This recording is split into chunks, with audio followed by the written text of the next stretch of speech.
ئەو بنزینەوەها گران بۆ بارگرانێکی زۆر لەسەر ئەو هاوڵاتیان دەکەوی بە تایبەتی سایق تەکسیەکان هەتا خصوصیش بەڕاستی ئەوە عیبەکی گەورەیە لە حکوومەتی چکە عینەن ئەو بنزینە ئێستا ئەوانە بەکار دەفرۆشن لە مەخمور و لە دیبەگەی بە 450 یعنی معقول نییە تو لێرە لە شاری خۆت بە شەریکەی خۆت بداتە منتیقەی عارەبی بە 450 لۆمەش بە 775 یعنی دەکات کۆمپانیای کار ئێستا ئەمەی کردە هاوڵاتی دەرەجە دوو عارە بە 450 ئەو بنزینەی تێ بکە بە کوالێتێکی بەرز ئەوان بە کوالێتێکی بەرزی نەبی وەرناگرن دەمینێ ئەو خراپە و ئەو بنزینە خراپەی کە دەمینێتەوە کە ئەوان پێڕازنینە دەفرۆشنەوە مە بە 775 یعنی کوالێتەکەی ئێرە وەچی کوالەتی وانیش بەرز نییە لەوێ ئۆکتانی 94 ئەوان بە فەحز وەردەگرن لە مەخمور و لەوانە ئۆکتانی 94 عینەن ئەو بنزینەی کۆمپانیای کار ئەوەی ئەوان پێڕازینە دەفرۆشنەوەمە بە گرانتر بە 775 ئێستامەوە تێدەکەین چێ بەرپرسە لەو شارەی و لەو وڵاتی ئەوان دەزانن نابی سارەی لەسەر بنزین دابنێن ئەو چەند سارە لە ناو حکوومەتی عێراق بنزین یەک فلس گران نابی هە 450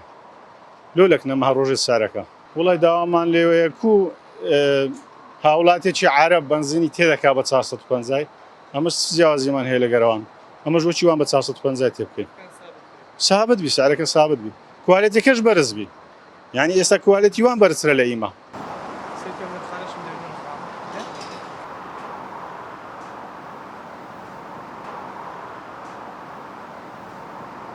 واللهی نازان بە نسبەت چێوە بەڵام بەنزینەکە یەکجا گرانە و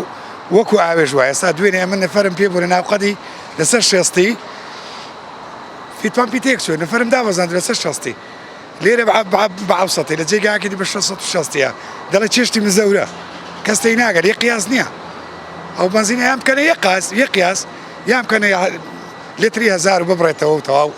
ئەمە سارەکەی لە ماڵە ڕادەگرین بەبێ ئیش و کار کاریگەری یەکجار زۆرە لەبەرەوەی تەکسی ئیسفادێکی وای نییە بنزینەکەش گران بێ ئەو پەڕی 15000 پیدا دەکەی بنزینەکەش گران بێ هیچ پیدا ناکەی دەبێت لە ماڵە ڕایگری بەژێ ژیانی ماڵە منداڵت پێدەر نایە بە تەکسی ئەگە بنزینەکە هەرزان نەبێ ئیشت پێ ناکرێت لەبەرەوەی خەڵکەکە ڕاتوە هەمووی دەڵە 3000 دەڵە 4000 2000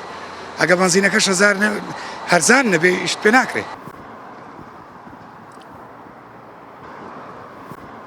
وەڵای مە هیوادارین لە حکوومەتی هەرێم ئەو بنزینە بکەنە 500 دینار چاوەک بە فەقیر دابخشێنن فەقیر زۆرە ئەو خەڵکە و یەکسان ناژی ئەو بنزینە حەقی 500 دیناری هەیە خەڵک فەقیرە هەو خەڵکە هیچی تێدەگەی ملیۆنێر نییە هیچی تاجر نییە فەقیری زۆر تێدایە فەقیریش ئەو ڕۆداوای حەزلی لە شتی هەرزانە شتی هەرزان بیت هەرزان بی بنزین هەرزان بی ئاو هەبی گۆڕانکاری هەبی سلفەی زەوات هەبی ئاسانکاری لێ بۆ گەنجان هەبی حکومەت بابی ملەتە بابی فەقیر و هەژارە بنزین لێتی بە 750 ئەوە تا لێرە لە مەخمور لە گوێر بە 450 دینارە ئەخە چ معنایشی هەیە تو لیترێک بنزینێک 750 فەرقە 350 فەرقە چەندە 300 دینارە چەندە ئەوەندەی فەرقە هەر لیترێک ئێو گوناحە زۆرە هیوادارن حکوومەتی هەرێم ئەو بنزینەی تابەت بکەنە 500 دینار